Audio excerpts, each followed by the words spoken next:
like your wish list. You've got a very concrete agenda. Will you share with us two things? Share with us your vision for Barcelona 2020, and then government and business. What would really help?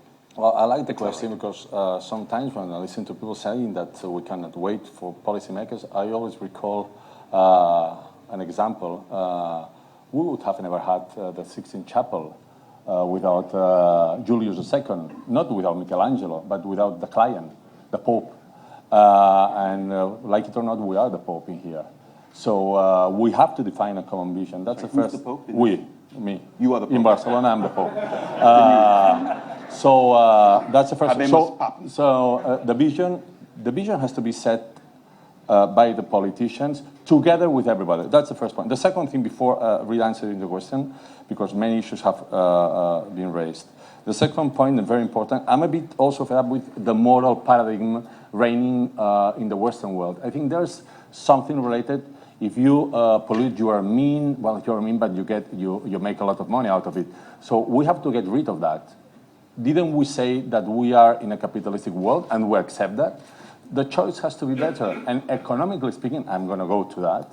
We have to generate an alternative that has to be better than the other one. Yeah. And I'm going to explain you my vision with a little story. There's a company that has a factory here in Barcelona that produces cars, and they have a factory in a certain place where a tsunami happened.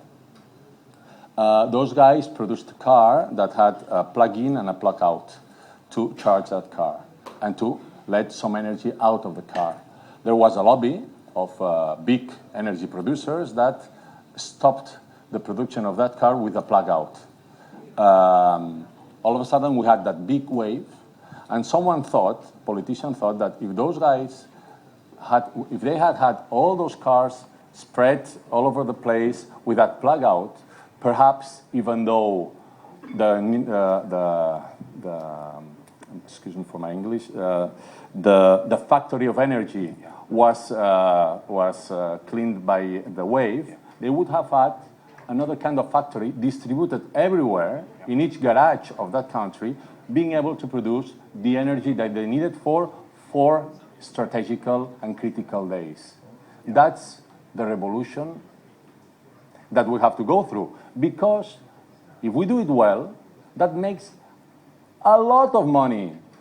If I have an island of houses, and that's my vision, if I have an island of houses in Barcelona, one of these islands that you have behind us, being able to produce some energy in the roof, sun, we have a lot of sun, wind, we have a lot of wind, that goes down and charges my car, that I don't use very much because I take the metro, and I use the energy that is in that small energy warehouse in my car to give light to my home. I can unplug my house from the general plant. But I need an efficient network, I need an efficient fan, I need an efficient sun collector, I don't know the word for that in English, I need efficient everything, and I need intelligent to run that all. We haven't got that. Say what you want. We don't have that from our company. It doesn't exist.